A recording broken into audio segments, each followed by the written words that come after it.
नमस्ते फ्रेंड्स। एक बार की बात है, विजयनगर साम्राज्य के राजा कृष्णदेव राय के दरबार में रामपुत्री नामक दक्षिण के एक बहुत बड़े विद्वान ब्राह्मण आए।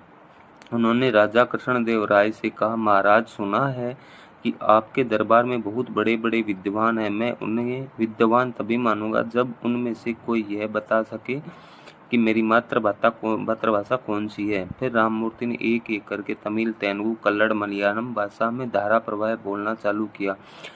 उनकी भाषा सुनकर ऐसा लग रहा था कि मानो वह जिस भाषा में बोलते हैं यही उनकी मातृभाषा है। उनके बोलने के तरीके से उनकी मातृभाषा का पता लगाना बहुत मुश्किल था।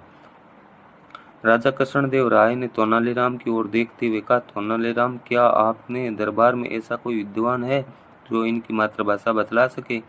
तेनालीराम भी समझ गए कि राममूर्ति के सभी भाषाओं पर बहुत अच्छी पकड़ है। तेनालीराम ने महाराज कृष्णदेव राय से कहा, महाराज, इनके जैसे महान विद्वान अगर आपके यहाँ कुछ दिन मेहमान बनकर रुके और हमें अपनी सेवा का अवसर दे तो यह उनके लिए गर्व की बात है। महाराज कृष्णदेव राय भी तेनालीराम के इशारों को समझ गए और उन्होंने भी विद्वान से कुछ दिन महल में रोकने का अनुरोध किया।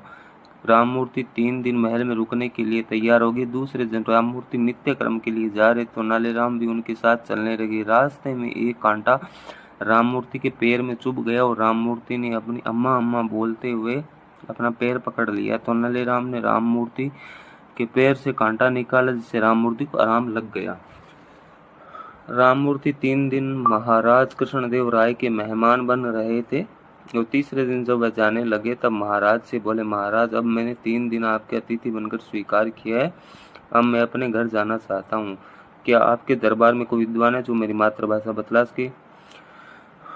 तभी तेनालीराम खड़े हुए और बोले, महाराज, राममूर्ति बहुत बड़े विद्वान है और इनकी सभी भाषाओं पर इतनी मजबूत पकड़ है कि ये पता लगाना कठिन है उनकी मातृभाषा कौन सी, किंतु मैं दावे से कह सकता हूँ कि इनकी मातृभाषा तमिल है। यह सुनकर राममूर्ति को बहुत प्रसन्न हुए और तेनालीराम से पूछा, तेनालीराम, तुम्हें कैसे पता चला कि मेरी मातृभाषा तमिल है? तेनालीराम बोले, जब आपके पैर में कांटा चुभा तब आपके मुख से अम्मा अम्मा शब्द निकले।